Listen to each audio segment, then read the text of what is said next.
سلطنت عثمانیہ ہونے جا رہی بحال، معاہدہ لوزان کے 100 سال پورے ہو گئے، اب ترکی کو سپر پاور بننے سے کوئی نہیں روک سکتا۔ 2023 میں طیب اردگان کر دیں گے سلطنت عثمانیہ کو بحال۔ یہ تمام نعرے تو آپ نے سنے ہوں گے اور اس سے جڑی ہزاروں ویڈیوز دیکھی ہوں گی۔ اب اصل سوال یہ ہے، کیا واقعی یہ سب سچ ہے؟ ہم آپ کو بڑا سوال میں ویلکم کرتے ہیں، اور اگر آپ ہمارے چینل پر نئے ہیں تو ہمارے چینل کو سبسکرائب کر کے بیل آئیکن پر لازمی دبا دیں۔ آئیں آج ہم معاہدہ لوزان اور اس سے جڑے ان تمام سوالوں کے جوابات جاننے کی کوشش کرتے ہیں۔ معاہدہ لوزان کو جاننے سے پہلے ہم جاتے ہیں تھوڑا سا پیچھے، یعنی پہلی جنگ عظیم کی طرف۔ پہلی جنگ عظیم میں جرمنی، آسٹرین امپائر اور سلطنت عثمانیہ نے جب اپنی شکست قبول کر لی تو اتحادی ممالک کے ساتھ ان کا ایک معاہدہ ہوا تھا جسے معاہدہ سیورے کے نام سے جانا جاتا ہے۔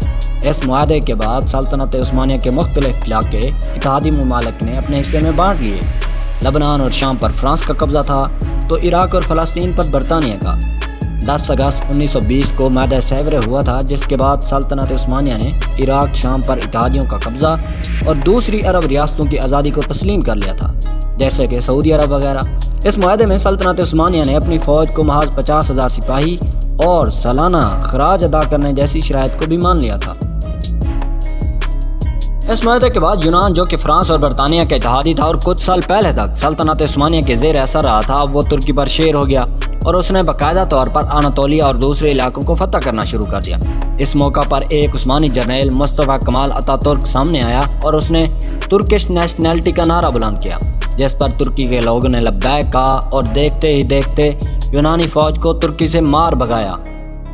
یہ سب صورتحال برطانیہ اور فرانس کے لیے ناقابل قبول تھی، کیونکہ وہ پہلے ہی اتنی لمبی جنگ لڑ چکے تھے، اور اس کے ساتھ یہ کہ نوجوان آدمی اور دوسرے وسائل بہت حد تک کم ہو چکے تھے۔ اس لیے انہوں نے اتا ترک کو ایک معاہدے کی پیشکش کی جو کہ معاہدہ لوزان کے نام سے مشہور ہے۔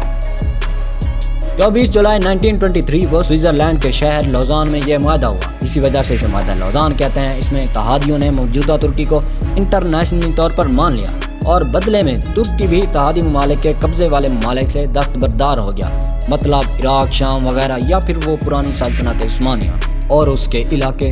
اس طرح ترکی میں ایک نئی حکومت وجود میں آئی جس نے آتے ہی پارلیمنٹ میں قانون سازی کر کے سلطنت عثمانیہ اور خلیفہ کو ہی ختم کر دیا، جس کے بعد آخری عثمانی خلیفہ سلطان عبدالمجید ثانی کو استنبول سے فرانس کے شہر پیرس بھیج دیا گیا، جو تا حیات وہیں رہے اور جسے وفات کے بعد سعودی شاہ عبدالعزیز کے حکم پر جنت البقیع میں دفن کیا گیا۔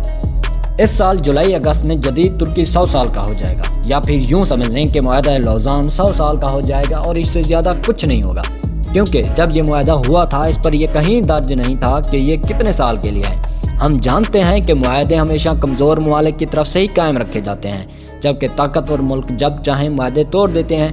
اس لیے طیب اردگان یا ترکی کے پاس اگر اتنی پاور ہے تو وہ چاہے تو آج ہی اس کو ختم کر سکتا ہے، جیسا کہ امریکی صدر ٹرمپ نے کچھ عرصہ پہلے کیا تھا اور اپنے ہی ملک کے کیے تمام معاہدے توڑ دیے تھے، جسے اب نیا صدر دوبارہ سے کر رہا ہے۔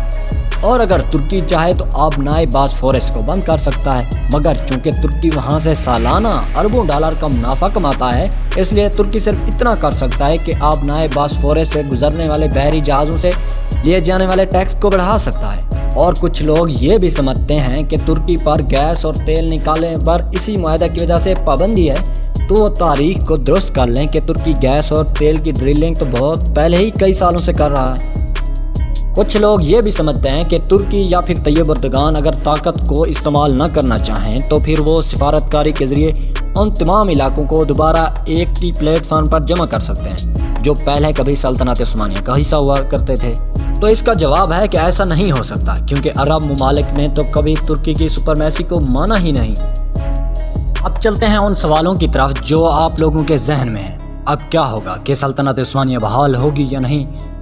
اس کا جواب میں آپ لوگوں کو کچھ اس طرح دوں گا کہ اگر آج کوئی برطانوی شہزادہ اٹھے اور کہے کہ میرے دادا اور پردادا کے دور میں ہماری ایک عظیم الشان سلطنت جس میں سورج کبھی غروب نہیں ہوتا تھا، مجھے اب وہ سلطنت اور وہ تمام علاقے واپس چاہئیں، جن میں موجودہ پاکستان اور انڈیا بھی شامل ہیں۔ سب سے پہلے تو شاہی گارڈ اس شہزادے کو کسی ڈاکٹر کے پاس علاج کی خاطر لے جائیں گے اور اس کے مکمل علاج تک اسے واپس محل میں نہیں لے کر آئیں گے کہ کہیں یہ سر پھرا برطانوی تاج میں موجود قیمتی کوہ نور ہیرا ہی نہ اونے پونے بیچ آئے کسی دن۔ اور دوسری بات آپ بتائیں دوستو، کیا یہ ممکن ہے کہ آج کے اس دور میں جب کہ دنیا اتنی جدید ہو چکی ہے اور دنیا کی تمام اقوام ایک پلیٹ فارم یعنی اقوام متحدہ کے تلے جمع ہو چکے ہیں؟